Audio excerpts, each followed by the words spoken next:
വാർത്താപകൽ.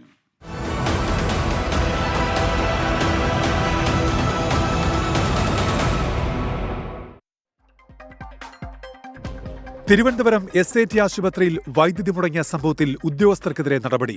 PWD electrical വിഭാഗം assistant എഞ്ചിനീയറെയും ഓവർസിയറെയും suspend ചെയ്തു.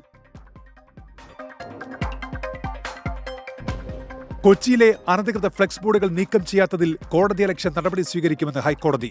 Kochi corporation സെക്രട്ടറിക്കെതിരെ നടപടിയെടുക്കേണ്ടി വരുമെന്ന് മുന്നറിയിപ്പ്. ലൈംഗിക പീഡന പരാതിയിൽ BJP നേതാവിനെതിരെ കേസ്. കോഴിക്കോട് കൊയിലാണ്ടി മണ്ഡലം ജനറൽ സെക്രട്ടറി AV നിധിനെതിരെയാണ് യുവതി പരാതി നൽകിയത്. തിരുവനന്തപുരത്ത് നിന്ന് പുറപ്പെട്ട കേരള എക്സ്പ്രസ് തകർന്ന ട്രാക്കിലൂടെ ഓടി. ഉത്തർപ്രദേശ് ലളിത്പൂരിൽ ട്രാക്കിൽ അറ്റകുറ്റപ്പണി നടക്കുന്നതിനിടെയാണ് സംഭവം. ഒഴിവായത് വൻ ദുരന്തം. സംസ്ഥാനത്ത് ശക്തമായ മഴയ്ക്ക് സാധ്യത. 9 ജില്ലകളിൽ യെല്ലോ അലർട്ട്. ദേഹാസ്വാസ്ഥ്യത്തെ തുടർന്ന് ചികിത്സയിലുള്ള നടൻ രജനീകാന്തിന്റെ ആരോഗ്യനില തൃപ്തികരം. ഹൃദയത്തിൽ നിന്നുള്ള രക്തക്കുഴലിലെ വീക്കം ശസ്ത്രക്രിയ കൂടാതെ ഭേദമാക്കി. രജനീകാന്തിനെ 2 ദിവസത്തിനകം ഡിസ്ചാർജ് ചെയ്യുമെന്ന് ചെന്നൈ അപ്പോളോ ആശുപത്രി അധികൃതർ.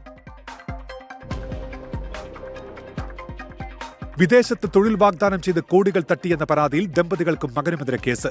40ഓളം പേരിൽ നിന്ന് 5 കോടിയിലധികം രൂപ സംഘം തട്ടിയെന്ന് പരാതി.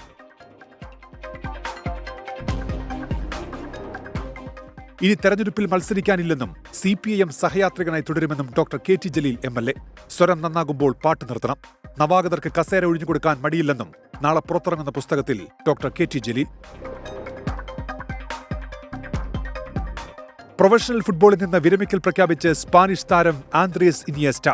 22 വർഷം നീണ്ട ഐതിഹാസിക കരിയറിനൊടുവിൽ 40-ാം വയസ്സിലാണ് പ്രഖ്യാപനം. സൗദി ജയിലിൽ കഴിയുന്ന അബ്ദുൾ റഹീമിന്റെ മോചനം ഈ മാസം ഉണ്ടായേക്കും. ഈ മാസം 17-ന് കോടതിയിൽ ഹിയറിംഗ് നടക്കും. മോചനവുമായി ബന്ധപ്പെട്ട നടപടിക്രമങ്ങൾ അന്തിമഘട്ടത്തിൽ.